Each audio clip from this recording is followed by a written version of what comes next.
Mr. Secretary, You didn't say a word Mr. about it. Secretary, do not interrupt. Don't you point your finger at me. Don't I be a will hypocrite. point my finger Don't you be a at hypocrite. you. Would you put him in his place for Don't yell at You me. should I'm be the put in good your guy. place.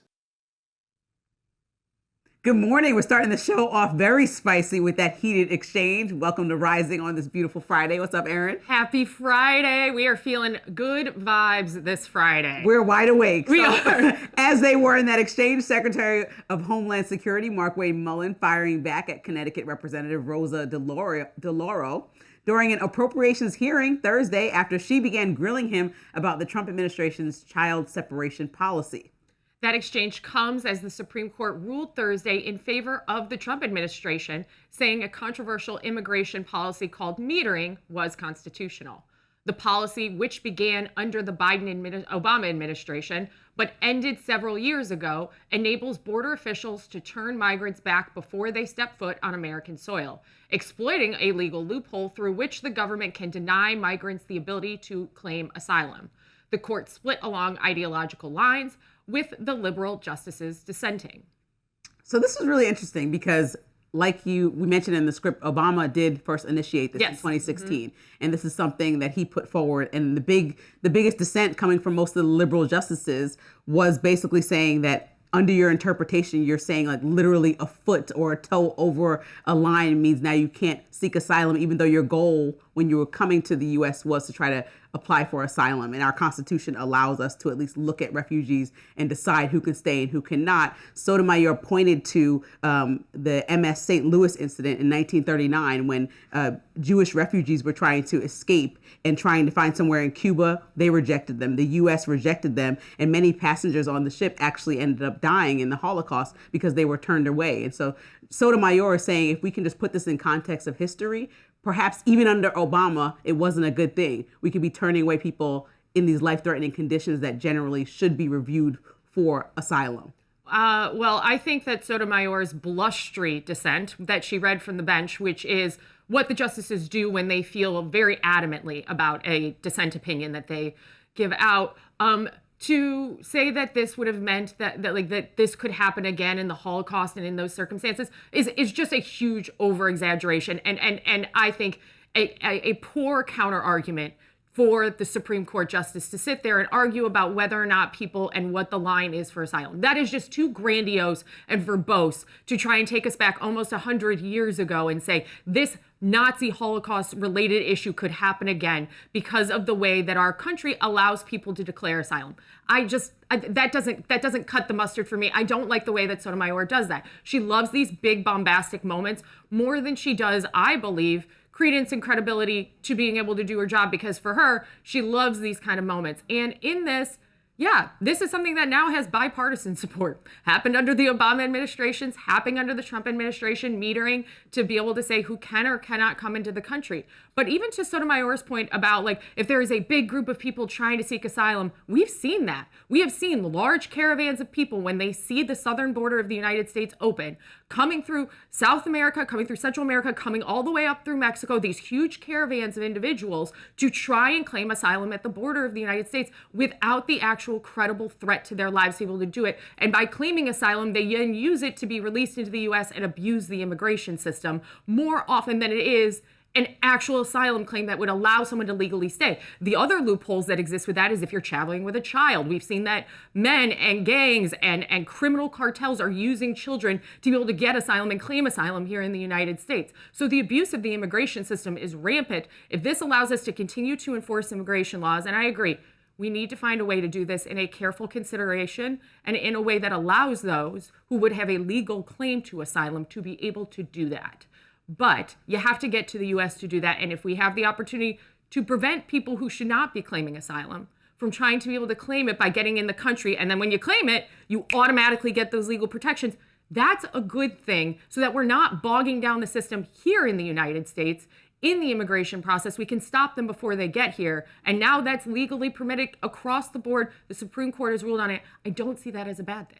Well, I think they were arguing that the idea that metering helps avoid like what's bogging down the immigration system is untrue. Metering really ended up helping us not have to have as many migrants to review at that Right, time for bogging asylum, down the but the system wasn't bogged down. And that's what they're saying. Like, as far Jay as Johnson said more than 1,000 people coming over the border of the United States. Jay Johnson, who was the Department of Homeland Security, I believe, under Obama, the director there, said that more than 1,000 people a day would be catastrophic to the immigration system in the United States. So yes, the immigration system in the United States is bogged down, 100%. And so being able to prevent people from further bogging that down potentially, that's a good thing, because look at the backlog of cases right now of people who legally came to the United States, legally claimed for asylum, are fighting for their lives to try and stay here.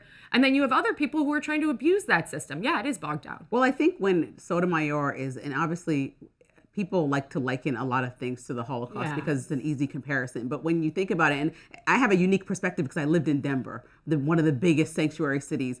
I did several reports for News Nation where I sat not only with the mayor and talked about these policies and Abbott's perspective on the policies, but also sat with migrants like, what's going on here? And had a translator explaining what they were trying to tell me about why they would come. And if you talk about dire circumstances and why people were fleeing, from what I understand, and many of the stories that I received from these migrants was like, listen, it's life or death. I left so my family could live. Like, the government is... But they believe in the American dream. That's what they're saying. We believe in the American dream. We believe in economic opportunity and freedom. And they came here to illegally. they came here to want to work, to give back to our society. That doesn't mean you can break the law to do it. I understand. But the point is, when we offer asylum, and at the same time when the administration looks to a place like South Africa and says, hey, I'm going to allow thousands of white-only farmers basically to come here because they're getting attacked. People in Venezuela, people all over in Venezuela are being murdered by their government. And this is so that's what I'm trying to say. So why not make a special circumstances for it's called countries temporary of color? We've done Haiti. We've done ended that. TPS status for a lot of countries of color. Because temporary why did the president do that? Because the word temporary means that there's an expiration and a sunset to it. It does not mean in perpetuity for forever. And the fact that these continue to be abused and used as weapons in an immigration fight, instead of enforcing the law, which says temporary. They put the word temporary on it. Congress put the word temporary on it. They did not want this to be an infinite opportunity for people in nations who need a place to come temporarily to stay forever. And that abuse of the system continues to this day. So if you are not allowed to be here, yes, we have allowed temporary protected status to countries throughout the world, including countries of color. And the temporary portion of that is the important part. And it also means that, yes, the color of those people sometimes can be white as well when we offer them temporary protected status. And that's what this president has done. But the dire circumstance is similar. If that's but bad economic opportunities in another country doesn't mean you get to break the law. No, when you think about the dire circumstances, it's actually not similar, because I reviewed what was happening in South Africa, and it was largely overstated. People that were also of color were dying on the properties. So the president only alleged, because murder is rampant in South Africa. And so the president was saying these people that are property owners, which are the wealthier white people in South Africa, were allowed to come, but not the farm workers that were also lives were at risk for working on the farmland. So it's just like a nuanced thing that the president specifically points to certain people that have a certain amount of money or whatever. That's not it. That's not it at all. That's completely unfair. That's an unfair, as opposed to people from Venezuela who are struggling and getting killed and dying by a government that we were willing to try to overthrow at one point, which we tried to do last year by putting Maduro in jail, but we can't let the people seek asylum here or temporary protected status. Because that's not how our immigration works in this country. And you do not, just out of the feels, and again, the empathetic ignorance of the left, to say, oh, well, it's harder for them in their country, so absolutely they should be allowed here.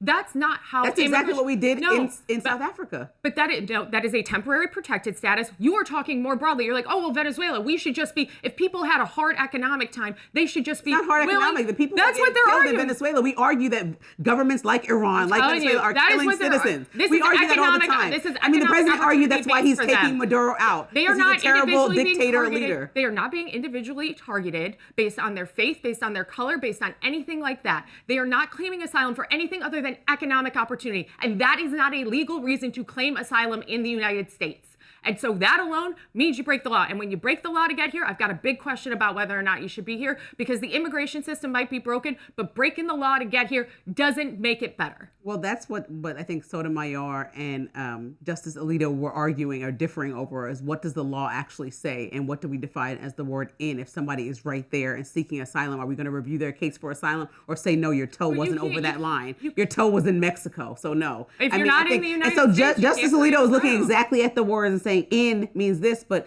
Sotomayor is saying think bigger than that. use historical examples as a reference, if we said exactly when people on their way over here, would we have, if we look back at that historically, would we have offered these people protection or asylum, possibly understanding what the repercussions were by not offering them asylum? But what she is saying is a verbose use of history to try and paint a picture that's not applicable to the reality that we're living in right now. And she did it for the sake of her dissent. And the immigration law in this country now says you can't claim asylum until you're physically here, and we can stop you before you get here from being able to do that if you do not have that legal claim. It's a good thing for the country.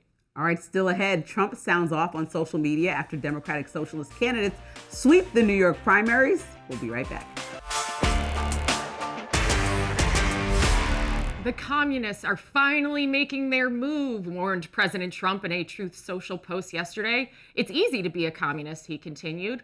All you have to do is say, I'll give you everything, but that means you're taking it away from others that have earned it. Over thousands of years, that ideology has not worked once. The game is on. That comes after several Zoran Mondani-backed Democrat socialist candidates in New York City won their Democratic primaries earlier this week. Man, it's like I predicted the future with my socialist monologue last week about how the socialists are the Democrat Party, and I have proven correct. Okay. You got that one. Mamdani has a stronghold in New York. We saw that for sure. I still think there's people that exist in the party that are trying to go a different direction. I think it would behoove that, like, Hakeem Jeffries, Chuck Schumer, everybody who's been there longer than the last decade. And in there Congress, are Democrats which is that most are pushing people. to try and moderate, but it's not going to happen anymore. But that's the thing. It's like there are Republicans that are trying to push to moderate and also praised sometimes, Susan Collins, Lisa Murkowski, what the MAGA agenda is when it came in under Trump. And even though I think they're ideologically much different, people that are far left or Democratic Socialists and what MAGA is standing for, or whatever the president was selling that it was standing for, I still think there are younger, more boisterous versions of the party that don't align with historical versions of the party that we're seeing in both parties. And what I think this means for Mamdani is that the same way that we looked at the president and talked about how he had so much impact and influence over these hardcore primary voters, Mamdani does as well in New York. It's different than if he pushed candidates statewide throughout several states. He did this in New York, and it shows you that New York, likely, even the people that are hardcore Democrats, have an appetite for what he's already accomplished. And I think there's a lot of combing through what people stand for, what they said in the past, and what Democratic Socialist means. It's very different from what President Trump is trying to convince people is communism. When we talk about what Claire Valdez is saying that she's running for, she wants to protect tenants, something that Mamdani has successfully done.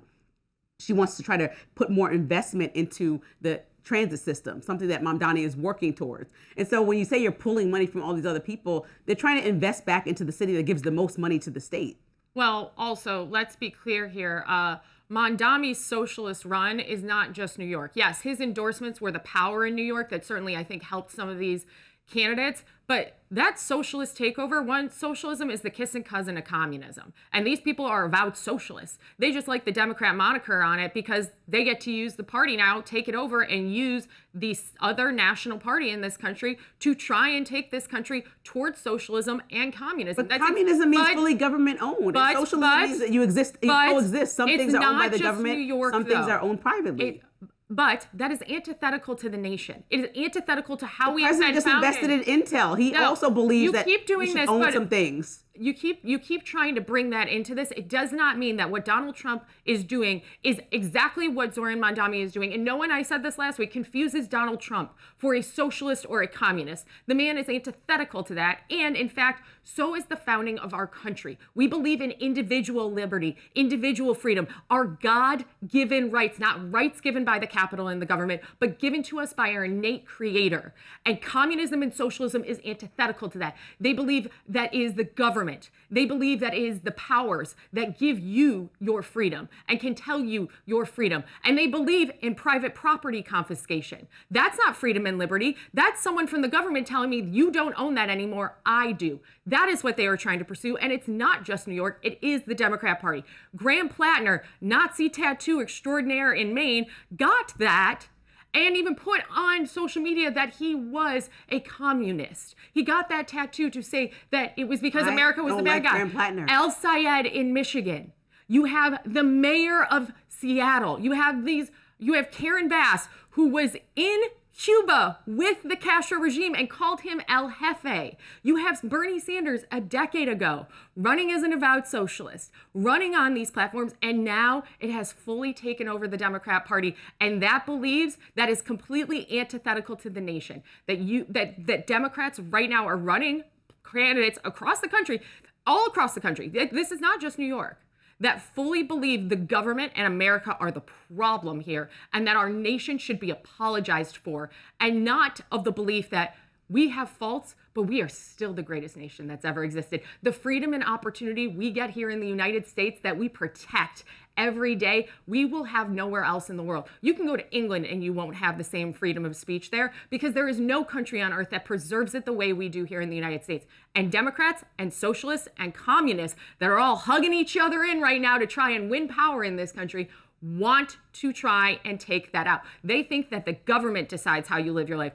I know I live my life because of God and the freedoms I'm given in this country that are protected every day, not because Congress says I can. All right, when you put a big blanket over communism and socialism and make them the same thing, it's an easy argument. But they're kissing cousins. If you just look at the facts, what Mamdani is pushing towards is not something like Cuba. It's more like something towards Finland, where they look after the people, the most vulnerable of their nation, something that we also stand for as Americans. We implemented programs like Medicaid and Medicare to take care of people that fall on terrible times. We look at the census and say when 10% of the people in America live below the poverty line, we won't just let them go to the wayside and forget about the people that are falling on the hardest times of their lives. And so when you have people like Mamdani who understand how important private business is, but also work on specific government accountability and ask that those vulnerable people don't be forgotten. People who can't afford childcare in New York have childcare at least for a year while we figure this thing out, so that people can have a good life for their kid, which starts with education. When we talk about affordability and telling people that housing needs to be taken care of and that tenants should not have leaks all over their mouse all over their houses and all these things that slumlords were doing and holding them accountable. I think when you look at the actual policies that Brad Lander, Claire Valdez, and Daria Lisa are running on, these are all the same. We want to reduce deportation. So does America. Only picking some of the things because they believe in private property confiscation. Did you see the breakdown of the vote totals? The country feels uncomfortable with the way that immigration reform was implemented by the administration. They wanted immigration reform. They don't like the way it's implemented. These people are campaigning on a different way forward. And so even if you don't believe about their most extreme version, which is the Daria Lisa, who's the only one saying she wants no deportations, the other two, Brad Lander and Claire Valdez, are not saying that. And so when we talk about everybody about abolishing ICE. Yes, they are. That's Daria Lisa saying that. That's Daria Lisa saying that. Multiple of them believe in abolishing ICE. It's not a struggle. Claire Valdez. But did you see the breakdown in the votes here of how this actually broke down for most of these? It is white, college educated, and young voters. This is not a low income group. This is not the group that these Democrats say they're trying to represent. White, college educated, high earners being the votes that carried these Democrat socialists through. Because they're thinking about other people that are the most vulnerable. Why is that a problem? I'm confused. That's not. And this whole because race the people was that they think they're helping don't even believe the nonsense that they're trying to sell. Okay, I'm sure the people that are getting free childcare in the fall are going to say differently. But I think also this race was also about a lot more when you talk about who won the race. A lot of money was poured into this race, specifically by groups that are backing and pushing causes for Israel, when obviously these three candidates think that we should be sending less money to Israel, just like a lot of folks in MAGA think. And also a lot of money poured into this race, more than $7 million on each side, for AI. And they're thinking that we need to monitor AI for the reasons that I put forth, that we need to protect kids more. We've seen all these lawsuits. And so these are also things that these candidates were talking about and fighting directly against big money, like big tech companies that want no oversight on these things. Well, and New York has put forth oversight already. There was one candidate who did run to try and rein in AI, and he wants to try and stifle that in the United States. That's the argument from big tech that he's trying to stifle, but he's trying to also protect people. He used to work for Palantir. He used to work for Palantir. Then he should know better. So I would think somebody would know better than. Then he should know better than absolutely anybody else that when you stifle AI innovation in the United States, you know where it goes? It's going to go to China. It's going to go to the other countries and our adversaries that are in this AI fight. We need to be AI dominant in the U.S. We need to make sure we protect at the expense of Americans. We need to also make sure we're protecting Americans. Right. Nobody's counter-arguing that, and I don't know why that is the counter-argument here. No one is saying we shouldn't protect Americans, but what he is offering, instead of protecting Americans, is absolutism to try and stop AI innovation versus saying we need to be smart and competitive Instead, he's just saying we shouldn't be competitive because AI is the big boogeyman, and that's how he's getting his outside money, is trying to be anti. So, like, let's not act like this is some. No, I watched. I wrote about this from one of my lenses earlier this week. What he's saying is that we need more oversight, and he specifically is pushing things that would require fines within like 72 days if people don't comply with specific protection of children and people online. He had an ad running about a family who lost their son after AI finally gave him after multiple attempts and said, you know what, baby, this is the time that you should end your life. And they ended their life. And so there's there examples are a lot of concerns about these. AI, but there's a difference between concerns and regulations and trying to stifle and stop AI innovation. And that's certainly more what he was doing than just protecting young That's the men. line that the tech companies are saying. The same tech companies that are saying, we did an independent investigation to make sure your water's not brown. We paid for it. We're Meta, and everything looks good. And then you see people in Georgia scooping up water and saying it's brown ever since you started building this data center over here. I mean, what are we never listening to the people? Are we ignoring all the complaints? We are listening to the of people that when don't the want white data wealthy centers in and New don't? York, when the white wealthy in New York are the ones talking, are those the voices you really want to be listening to? Because those are the voters that broke hardest for the Democrat Socialists, are the white college educated wealthy in New York. Is that the voice that should be leading it? It's very Tom Steyer, I'm going to tax the billionaires running as a billionaire. It's the hypocrisy of the left on display. They think that they're doing the right thing by being so emotionally altruistic, but instead they're trying to bankrupt the nation so that they feel better about themselves and their wealth versus actually getting off their hind ends and putting some work in to make their communities better. What if we go around and look at the communities and the people that have been affected by the policies that Mamdani has implemented or will implement in the next few months, and think about what they feel? And so even if white people or rich people or college educated people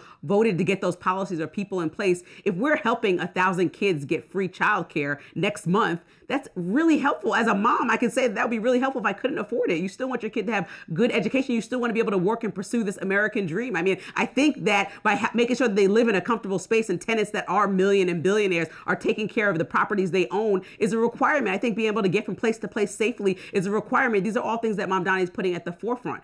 Affordability, making it a priority. And so I just don't understand why we're so critical about somebody whose policies are affecting people in a good way, even if you think that maybe he's overspending. We're overspending on a war right now, billions of dollars, and no one's complaining. Zoran Mandami believes that America is the problem, not the solution. And that's the difference between the socialists and the people of this country, like the moderate Democrats and the Republicans, who don't believe America is the problem. We believe we're the solution to the problem, that we as people in this country with our freedoms given to us are the solution. And Mandami believes wholeheartedly that this country should apologize for its greatness and should apologize. And that's antithetical. And he can pursue every feel-good policy he wants. At the heart of it is the fact that that man does not believe in this country as the solution to the greatness in the world. He believes we are the problem, and that's what the socialists believe and what they pursue. And I absolutely despise that. It's almost the 4th of July. You gotta love this country, even if you believe it's got faults. Look at the sports. Everybody's having a good time singing the national anthem. All right, we gotta disagree, but leave it there. All right, coming up, a New York Times article argues that pregnancy is becoming a key part of the Trump administration's image. Don't go anywhere.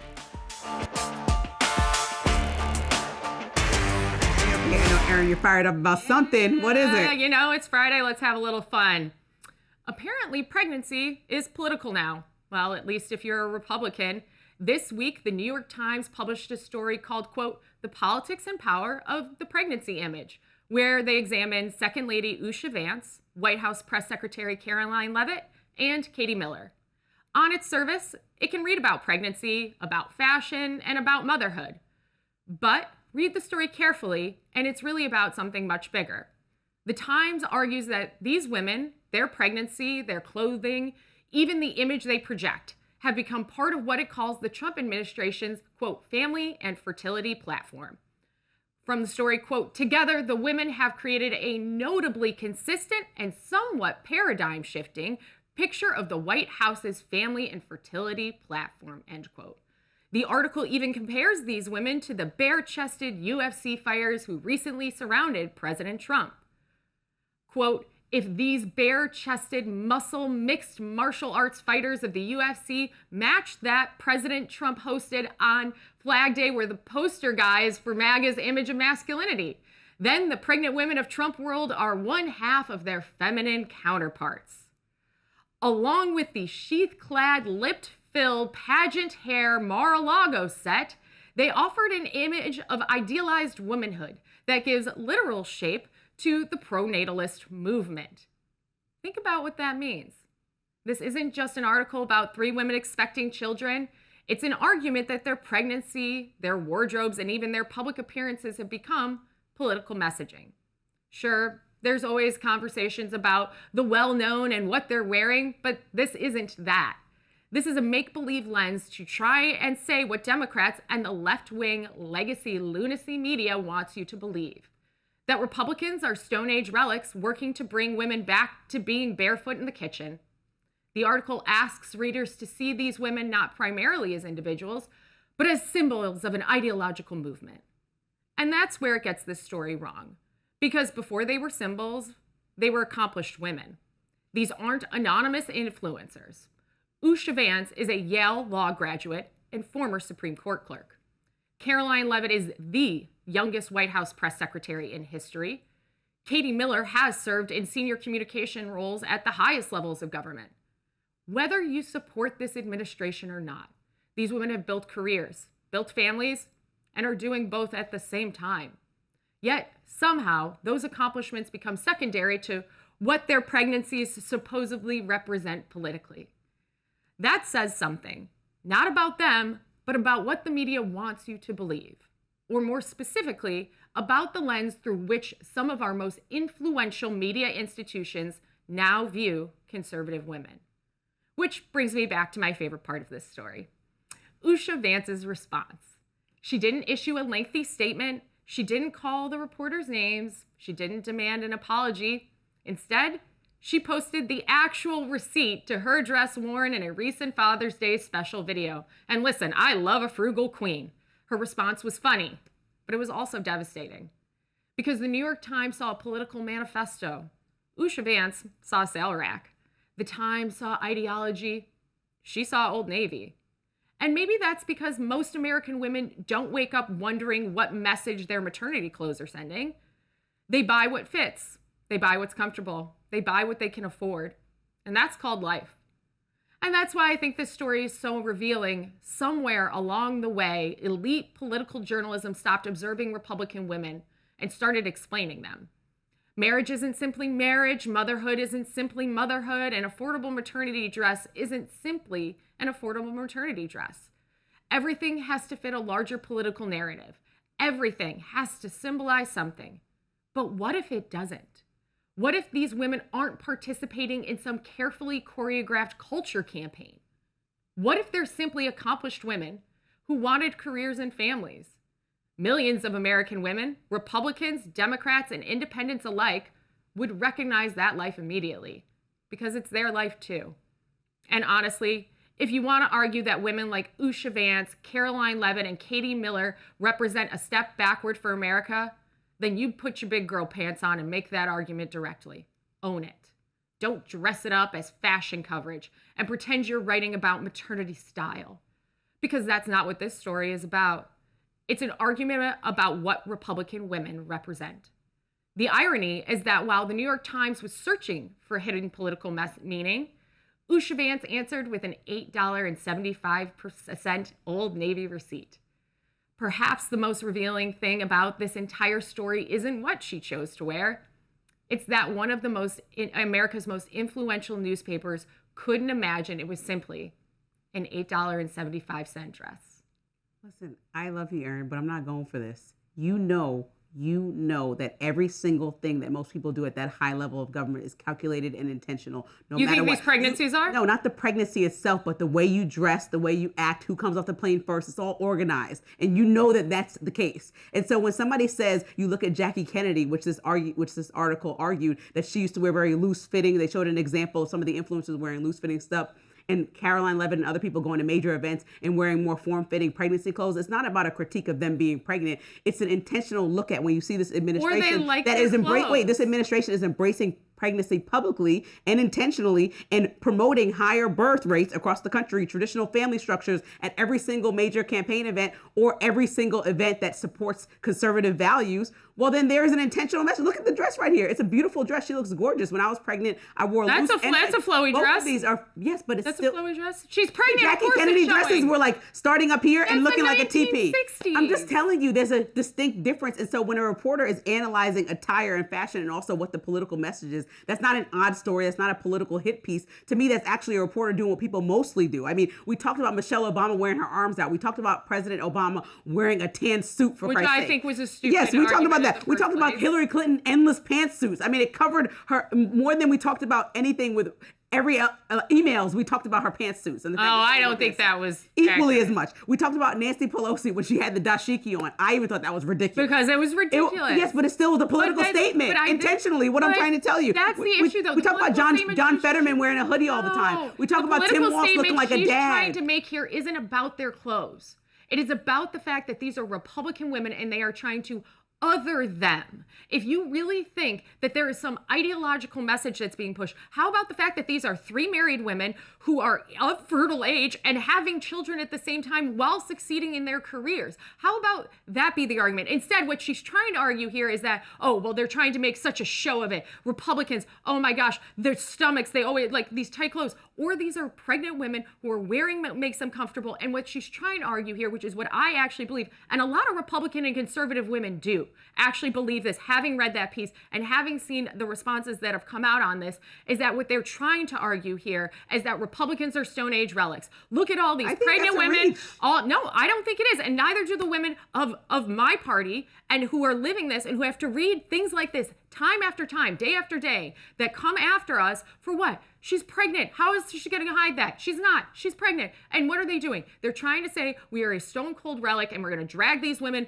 barefoot back into the kitchen to do what they should be doing. Make the argument if you want to make that argument. I didn't connect that together. No, Republicans do that. We see that because why are they criticized? Like Usha, she's wearing a stretchy, comfortable dress. Like why are we? No, what you're trying to argue here is they don't care that she's wearing an $875 dress because in fact, if they had done the homework and saw that, they probably would have said, oh my gosh, how great. Look at how good that is. Man, how relatable it is that the first lady got a dress on a discount because she's living like the regular, like everyday Americans. That's something I can relate to. Instead, they're trying to other her for showing her stomach because she's a Republican and isn't the subtle messaging there that Republicans don't think that women should have the same I believe with opportunity. CBS a few years ago, and she was mentioning how, I think I'm done as far as children. And she mentioned also years later when somebody followed up about it that Charlie Kirk's wife actually is somebody who inspired her to have more kids. I love seeing all these pregnant ladies. But Charlie Kirk's wife is directly associated with an organization that's very political. And so some of the influencers that they even hired at Turning Point's convention to speak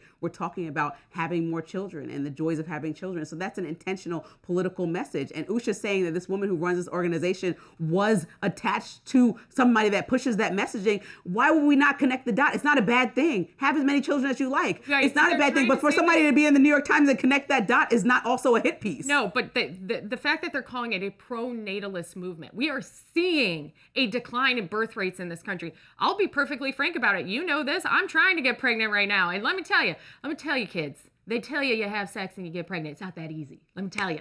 They tell you that in school, but it's not. It's hard to get pregnant, and I'm working on it, and I would love to have a child. And so I want to celebrate the fact that we are looking at a White House full of growing families, full of children, full of the next generation of Americans. But that's not the lens. And she's trying to use this fashion argument to say, oh, this pro-natalist, MAGA, MAHA, lady movement so that women go back to making all the kids and going back to what they used to do. That's the subtle argument they're making here. And the dig they take at Republicans every time. And we have to stand up for ourselves and say, no, that's not the truth. Usha's husband, J.D. Vance, and he's apologized for this, so I'll give him credit where it's due when you realize you want to atone for some nonsense that you say. But the cat lady's comment is like, that's the antithesis to somebody who has multiple babies. We cannot condemn women for not also wanting to have babies. I understand the birth rate went down, but if women don't want to have babies, then that's okay. Right, but I don't think that's why. But I don't think. Okay, but if you whoa, nobody says this is Handmaid's Tale. No, I know. That's what I'm saying. So if J.D. Vance used the opposite to criticizing this article is like women are cat ladies that are not having babies But he because they're too apologized, liberal. and he has but that's what moved our on husband's from stance that. has been historically. And it's not And he anymore. apologized for it. And So it's if we not say anymore. that the party's messaging has specifically been have babies or you're a cat lady, and it's changed since then, that's fine.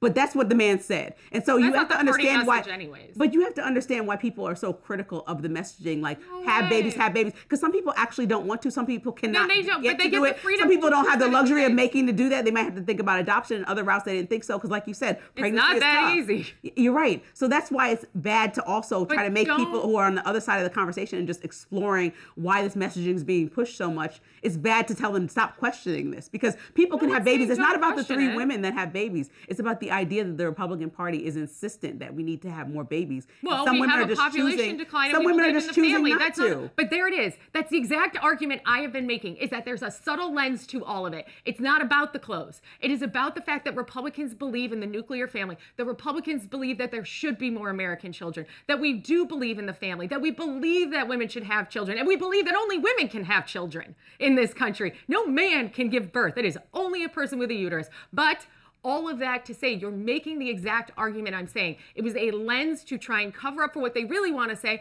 which is that Republicans really believe in having families and having kids, and those traditional American values mean that you as a woman are going to end up back in the kitchen. This is exactly what I was saying, and you made the point. No, the New York Times to me was a nuanced and balanced article. They quoted a lot of people that said this is a rise up, a celebration of womanhood, a celebration of motherhood. Like there were several people that were backing up Usha and the other Karoline Leavitt, other pregnant women in the article saying the Republican Party is doing something great for society. And so when you balance those takes, you don't have a hit piece through someone's lens that's only criticizing this push for pregnancy. But they do this every time to Republicans. They other us for believing in a nuclear family. Children have a higher success rate with 2 parents in the household. That is a statistical fact. It's not an anomaly. It's a stone cold fact. Children do better in their outcomes with 2 parents in the household. And having more kids when we're in a population decline across the globe, but here in the United States, is not a bad thing to encourage families. In fact, it makes communities better, right? It takes a village to raise a child. We hear that all the time. It takes family. It takes people around you.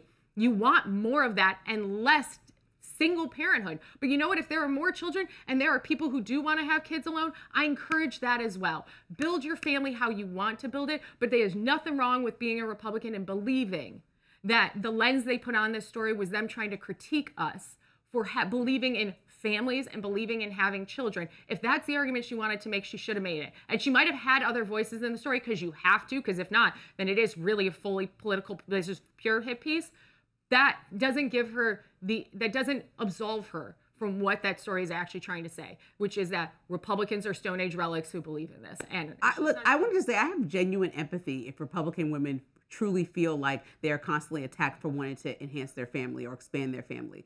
To me, that's wild. That's what but I this also have empathy for the idea that nuanced growth in our society has caused more women to empower themselves and want to have kids later in life. Mm-hmm. And maybe there should be a balance with explaining what comes with those decisions, right? A lot of people haven't been able to have kids later in life. And so I think there's a lot to this conversation, but I also think when we talk about it, it can't always be that we're trying to demonize women who want to have more families, because the men of the Republican Party have said things in the past that have caused ire amongst the women who choose to have kids later or not at all. Well, that's a separate conversation, but this will continue. This will not go away. All right, House Republicans are continuing their investigations into ActBlue and demanding documents related to its alleged acceptance of foreign donations.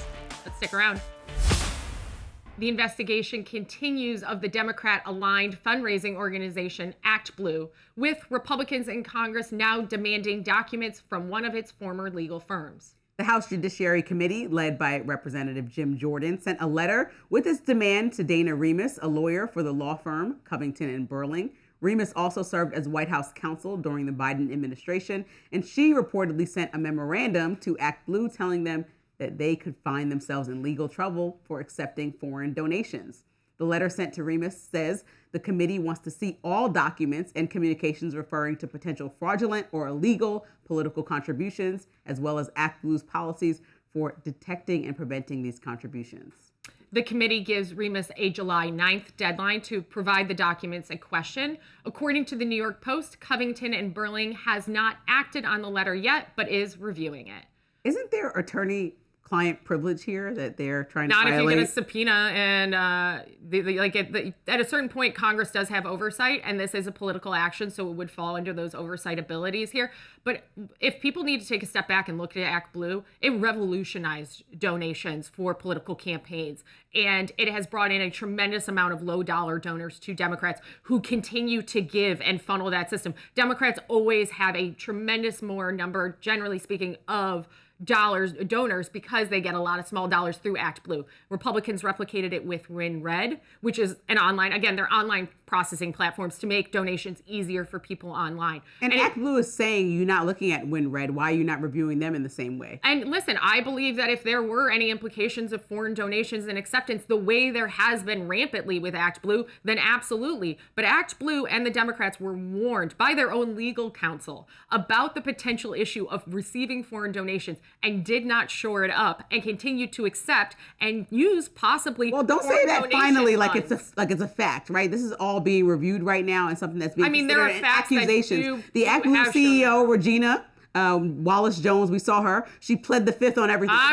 She pled the fifth on if her last name was pronounced Jones. She was like, and so that means suspicion for them, but that means good lawyer training to me. She was like, I'm not answering any of these questions. I'm sorry, you shouldn't have to plead the fifth and worry about incriminating yourself potentially on the pronunciation of your name. So I just want to make sure. Like, I know there's actual law on the book that specifically political campaigns cannot accept foreign donations, yes, right? Correct. And so that makes President Trump out of this conversation because his political campaign technically did not accept any foreign donations. But when, you're right, he would have but when you get millions of dollar plane from Qatar, when you get several millions into your personal accounts or funding for places that are going to go up in Saudi Arabia, Trump Towers and all this stuff while you're the president, but you say that it's not your business, it's your kid's business. I mean, I think that should also be scrutinized as well. If that does not alleviate Democrats from what I'm just saying, what are we combing through? If we care about foreign donations, what about is no, it's not. If you care about, answer the question. If you care about foreign donations, why are we skipping over all the foreign donations that happened in the last year with President Trump around his businesses that he's going to go back to own as soon as he walks out of office? I'm sure if Democrats get the House and they start their kangaroo court, there will be plenty of investigations into that.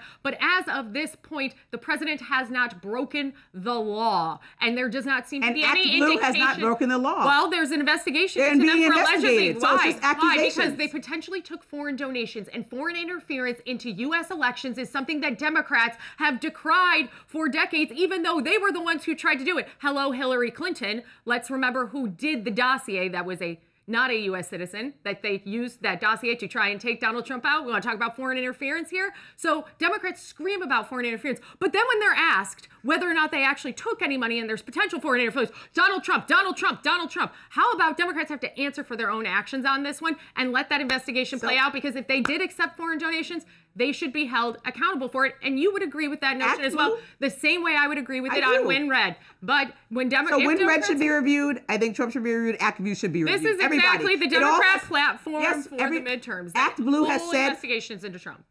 Yeah, if we're going to investigate ActBlue, we'll do the same thing. But I'm saying ActBlue has already produced thousands of documents. ActBlue has said they turned over thousands of documents. I want all the documents. I want them all. Fine, just like I do with Epstein. Yeah, exactly. They're cooperating. Republicans are now seeking attorney-client privilege material. And that's part of the problem. They can pursue that. Yeah, they're pursuing it, but it's they not don't... a problem. Yes, but they have to see if it's going to go through. It's probably going to go up to some other court to look at this because now it's an attorney-client privilege, and this is not an actual criminal investigation right now. It's just a review from Congress. Well, congressional oversight is an important role that Congress has. It's an important role, but it doesn't mandate that lawyers turn over information. Well, subpoenas would. Okay.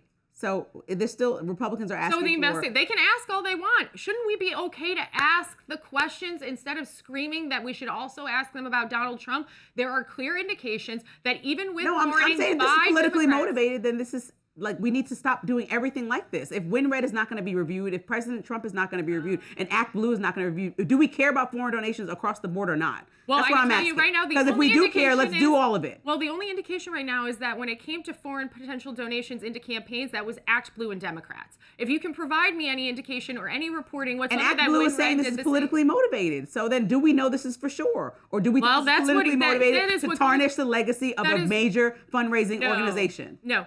I think that this is a fair investigation to have. We should be able to ask the questions. And the fact that there is a letter from their own counsel that has been publicly reported upon about foreign interference and foreign donations potentially on their part, yeah, this investigation seems warranted because their counsel warned them as well.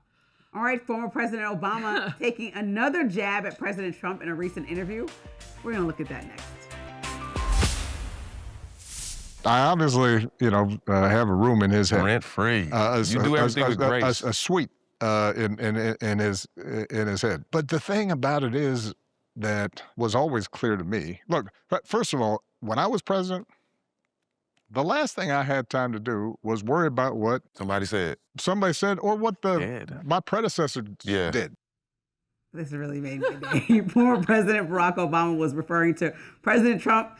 They're saying that he lives rent-free in the president's head. The podcast hosts, former NBA players Matt Barnes and Steven Jackson, asked Obama why he thinks Trump was obsessed with him. Here's more of what Obama said. If you're doing the job right, every day you've got 5-10 things that are real hard, and you have to be constantly focused. The idea that I'd be worrying about came before somebody who came before and me trying to measure, like, what's he done today? Look, constantly worrying about that is a strange thing to me. It shows me somebody who's not focused on the American people and the job they're supposed to do. A Trump spokesperson responded to Obama's comments, telling Newsweek, quote, Barack Hussein Obama will go down as one of the most dishonest, divisive, and destructive presidents in history. Love the alliteration. Oh, 3D. Boom, boom, boom. Hit him. Also, Obama, can we just real quick, before we get into it, say how hilarious that was? It is hilarious, but also, can the man get a longer slack? There was like a solid 8 inches between the edge of his Excuse me, shoe Obama is stylish. Don't talk about clothes. See, you just said we're not talking about clothes with the New York Times I'm just piece. saying a longer Don't talk slack. about a retiree's clothes. No, I say a longer now, slack. ageism. Oh, you brought his age in. You brought it in. Listen. This is hilarious. They are a bad breakup. The two of them, they're like, oh my God, have you heard about my ex? Oh my God, they're the worst. They will not shut up about each other. No, I think that Obama is really like, what is wrong with you, bro? If you start back from 2011, it's like you literally are telling everybody this birtherism claim, I wasn't born here. You are obsessed with a lie. And you keep saying my full name as if like some weird dog whistle that if Hussein is going to make people remember that I'm not supposed to be from the U.S. because that name is not U.S. related to you. So it's like Barack Hussein Obama, even in that release, Barack Hussein Obama. It's so obnoxious to me. That's where President Trump started with Obama. And then this ongoing rhetoric where he brings up Obama, even in the Iran deal, he couldn't just say, I want to get a deal. He talked about how bad Obama's deal is. Mind you, he's about to make a same exact very similar deal or nothing close to it because we have a whole strait that's closed now in Hormuz and an economy that's in a chokehold. Like, he's obsessed with beating Obama. Even his deal needs to be better than Obama. And so it's funny because the president, I guess, responds to every single thing and really gets riled up about people talking about him. But it's not funny because it's like, what is your obsession with Obama? Like, you literally started with him and want to add him into every single conversation just to be better than him rather than focusing on the task at hand. There's a lot of tasks at hand that you're not accomplishing. Yeah, but you know what? It's funny because Democrats love to say, like, why does Trump respond? It's because Obama keeps going out there and talking about him, too. There wouldn't be a tit for tat if the two of them didn't continue the conversation, right? It's not just only Trump. It's not, because Obama keeps talking about him, too. And so I don't necessarily... He didn't say his name at his presidential library event. He didn't say Trump's name. But no, but Trump he made sure. Said Barack Hussein Obama every time he came. That is the man's legal government name. Exactly, but you know when your parents called you by your full name, you were like in trouble or something. Well, listen. Like, what is he doing? That's so weird. Let me tell you, my mom most of the time would call me my other siblings before she got to my name, and she was trying to yell at me along the way. So, being the youngest of 4 came with some perks, as I was called my brother some of the time as well. But here, this is just, it's petty on both of them. Obama doesn't get more credit because now he's the former president and he keeps being like, why are you so obsessed with me? Because Trump says, I am the president and I can ask the same thing. If you're done, if you're this retiree, flutter off into the sunset and stop talking about me. Obama is being kind here. Obama should be way harsher. It's not talk about me. You recently posted a video or reposted a video on your social media depicting my wife and I as apes. He's being very kind for the BS that Trump has done. He also recently said aloud at a UFC event celebrating the country for people to call Michelle Obama out of their name And on White House I grounds. disagree And you with said that, you but don't the like that. two of But them that need to knock stood it off. for President Trump, who was there. That stood If for the Obama's vice so president much who was better- there. if Obama No, really Obama thinks he's never so says much anything better. about Trump's wife. Obama is never disrespectful. He's But if he thinks condescending he's and so using much better- racist videos If he to is articulate so a much president. better, It's then not he so much should better. stop. Yeah, that's what he's trying to portray. No, is that he no, thinks it's that literally he's like I have some couth, dude. No, he literally- doesn't. You're calling my family apes, and you're letting people I call have my not wife agreed, a man. I have not agreed You with have that, couth. but when ultimately this was going to be a fun, lighthearted segment, and we had to take it to a very dark place. It Because doesn't need- President Trump did. But That's no. why Obama's like, yo, I have a He can studio stop, too. apartment in your It's- head because you're weird. You know what's hilarious about this? It's never how you react; it's how somebody reacts to you. That's ultimately what people are judged he's by. calm when and poised while when somebody's Obama calling his keeps wife do- names. No, when Obama He's calm keeps and doing it, poised. he's not better than anybody because he's doing the same thing everybody else is doing. He might be not using the same words, but he's in that messy food fight. And so, you know what? I'm not going to give him any credence or credibility in this. Point that to somehow one he's example better. of President Obama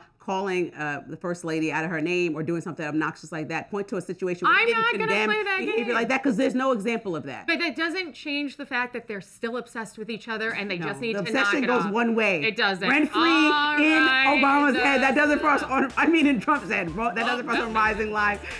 That was a Freudian slip. We'll see you guys next week. Have a great weekend.